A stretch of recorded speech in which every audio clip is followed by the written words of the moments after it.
See who that is. I hope that's not Tonus. It looks like that's Tonus Casamet's coming in. Oh, that's unfortunate. So our third place starter, but here they go to take the green. Not yet green.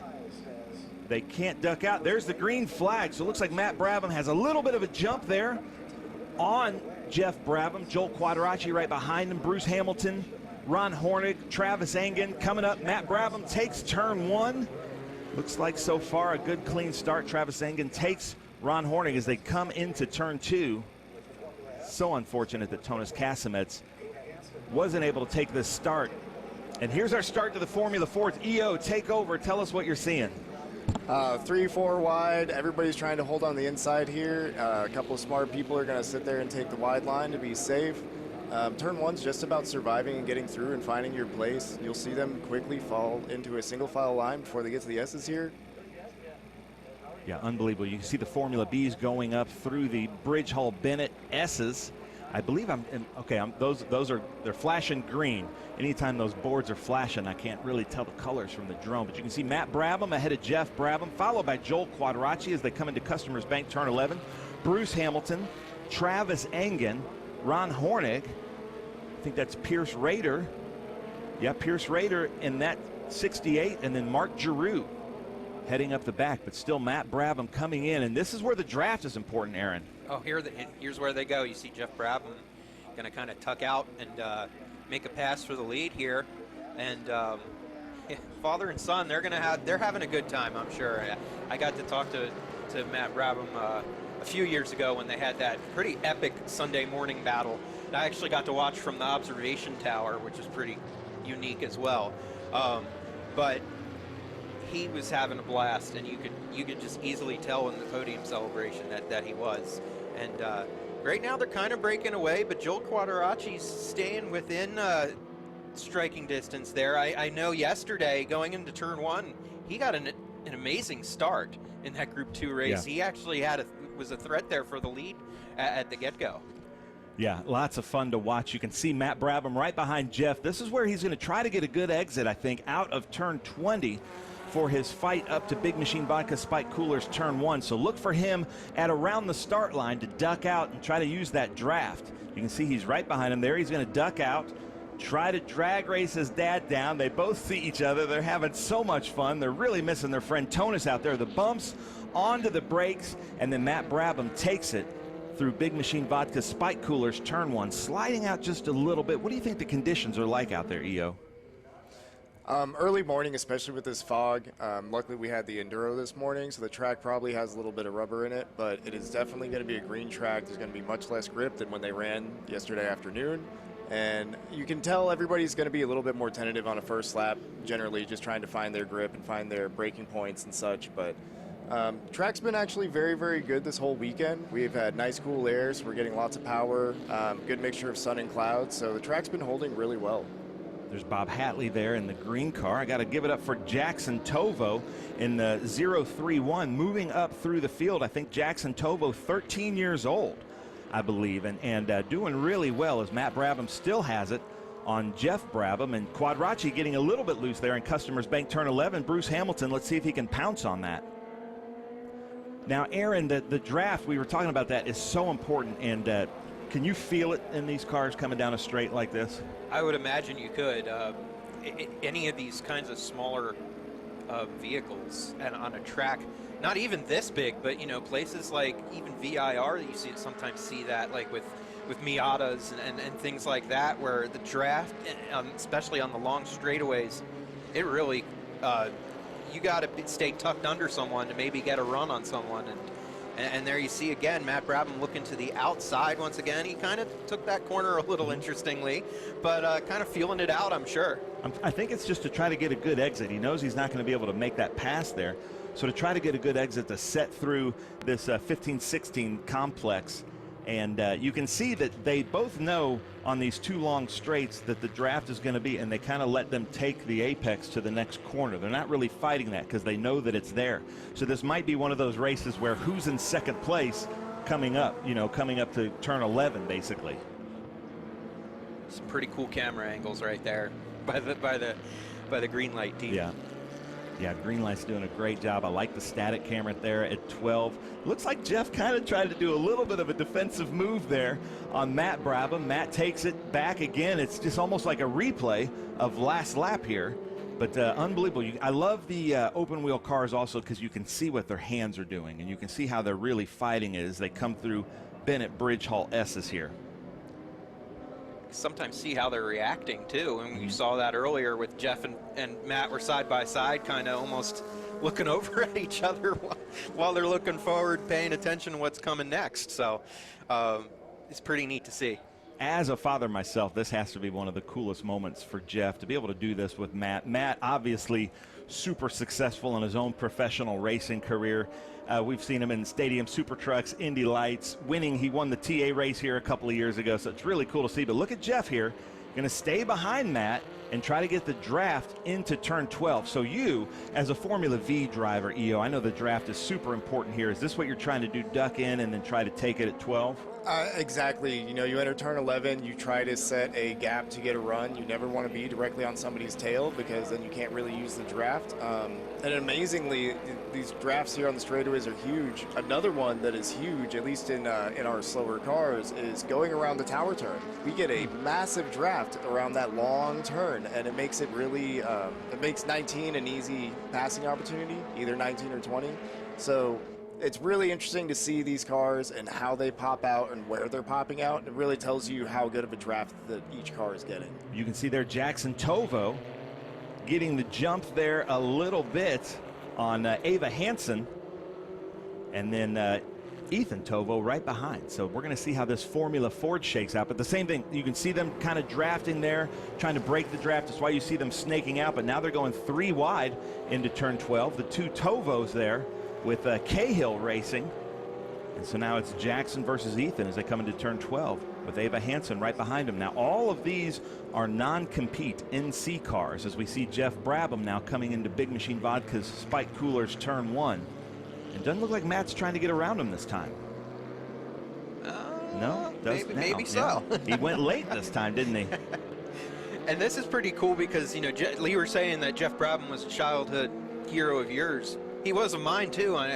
When I first got into motorsports at a very young age, you know, he was driving the Nissans and IMSA and everything, and with Chip Robinson and whatnot, and you know. Still, I think the coolest era of IMSA GTP. Yeah, definitely. I agree too. And then he, you know, dabbled in Indy cars a bunch too, and ran some Indy 500s, and you know, that's where I remember Jeff Brabham from. And you know, when I first started getting into SVRA a few years back, that was one of the first names I recognized, and I was like, this is so cool. It's the same Jeff Brabham. Yeah, it's really neat. And a lot of them came into it thinking they weren't going to have a lot of fun, and then they realize how much fun it is, and they get kind of addicted. Like we see Bill Elliott at a lot of events with us too, is the 2 Tovo brothers fighting it out here.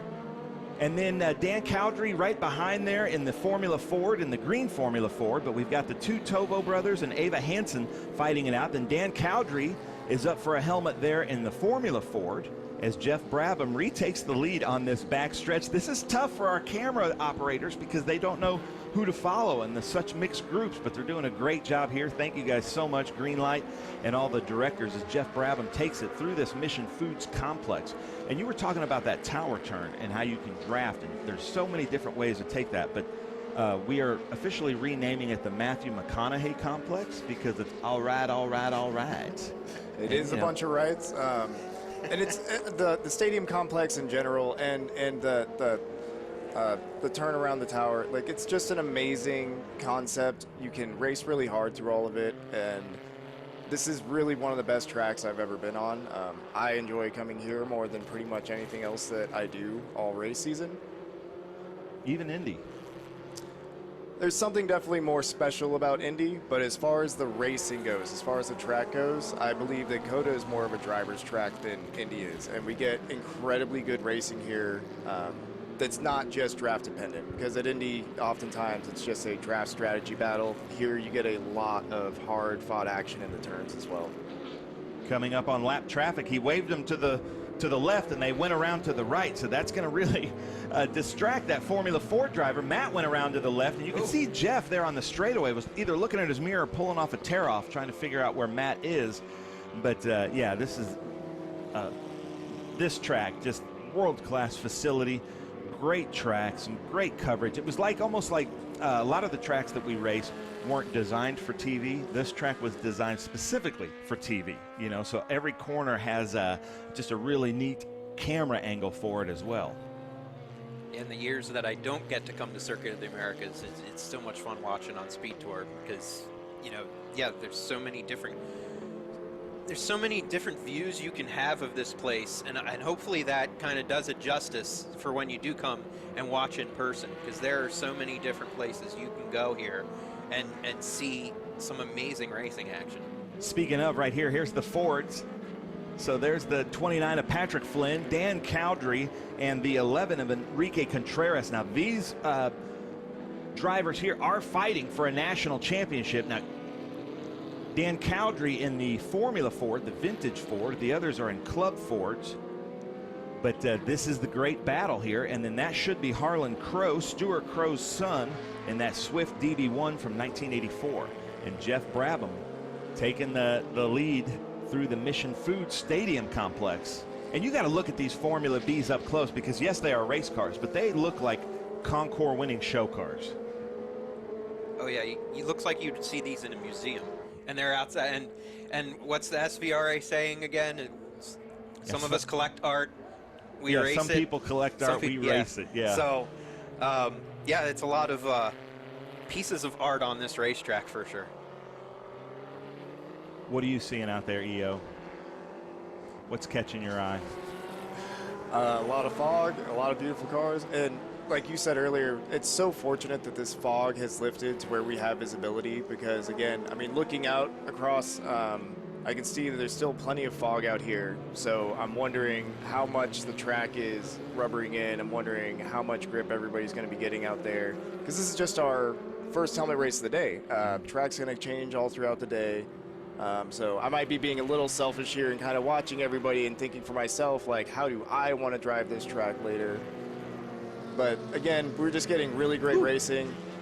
Oh, they're catching. You can see Jeff had to let this car go, the number 60 of John Rydens. Yeah, a Taiga 77F, because he was getting squirrely, so Matt was able to get right up behind Jeff and take advantage of that lap traffic. And really, probably Jeff Brabham, racing in his class in IMSA and all of his years in IMSA, probably has a lot of experience with the mixed class racing. Now, EO, when you go out before or after the TA2 or the Trans Am cars, do you notice a difference between like the rubber that they put on and on the surface or anything? Probably one of the biggest things for us actually isn't necessarily the rubber that they put down, it's the debris of rubber that's left on track. Because our tires, I mean, one of those chunks of rubber, you pick that up and instantly you all of a sudden have a wheel wobble until it's gone. So yes, it's actually a really big thing when we go out after the Trans Am races, because oftentimes if you end up offline, you pick up something on a tire and all of a sudden you've lost grip for a couple of turns. So there's that, but there's also other groups that you come out behind that, you know, maybe they put a little fluid on the track, maybe they did something else. So we often actually anticipate things to happen based on the groups that were in front of us. As a Formula V driver, everybody knows, you know, a Volkswagen engine is always smoking and always oiling, so I'm sure people think the exact same thing. V's were out in front of us, oh, the track's going to be all slick and oily now. So I just got word that the number 54, Rick Barabeau, spun at turn 19, spin and go. And then these two cars, I was noticing them coming into Big Machine Vodka Spike Coolers turn 1. It looks like the number 13 is just slightly wider. They're both in the same cars, but maybe it was just because it was behind. But just something to look at. And uh-oh, Matt Brabham has disappeared. You can see Jeff looking for him in his mirrors. I wonder what happened there. 6 Alpha into pit lane. So that's Matt Brabham into pit lane. So Jeff out there by himself. So unfortunately, what we thought was going to be a fantastic run is going to leave Jeff Brabham out to himself, but that gives us room to now watch some of this Formula Ford racing. It's all a part of racing, Ben. So sometimes it's a race of attrition. So yesterday we saw some great battles between the front three, and then unfortunately it ended in a full course yellow. So, yeah. But you enjoy the moments while you can. Yeah, exactly. So Jeff Brabham got to enjoy some time out there with his son Matt, but unfortunately Matt came into the pits. Not sure what happened, but he did drive in under his own power into the pits. So Hopefully nothing too treacherous or, I guess, fatal to the car or the engine or anything like that. But this Formula Ford race is shaping up pretty well. Out front with Ava Hansen and the Tovo brothers, but then also with Bob Hatley, and we've got Mark Clark out there having a really good race. Dan Cowdery, his race, but these are the Tovo brothers right here coming down, looking really, really good with Cahill. I saw them at drivers meeting. I think Alex told me that they're 13 years old and doing really well in Formula Ford. And what a great place to get some seat time. What a great class. I would probably say the Formula V class, the Formula Ford class, because the drivers are super respectful in both of these classes. Yeah, we were all packed together for practicing qualifying, and you can imagine having Bs, Fords, Juniors, and Bs all in the same field. I mean, we had 60 cars out there at the same time, and as chaotic as it was, obviously everybody out there is giving each other their space, being very or non-aggressive with each other, and it worked out surprisingly, because I really felt with 60 cars on track, you expect something bad to happen.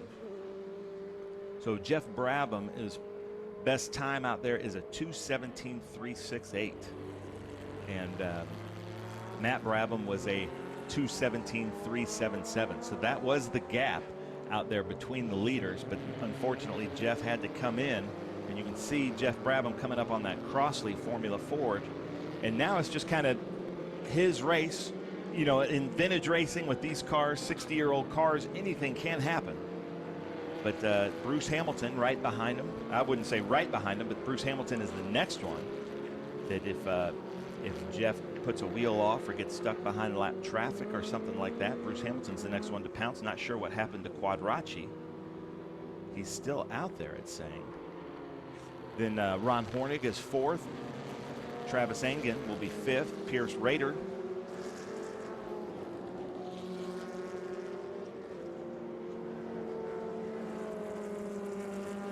The other's misfortune, that I'm sure that's exciting for someone like Bruce Hamilton to kind of move up into an overall podium spot here.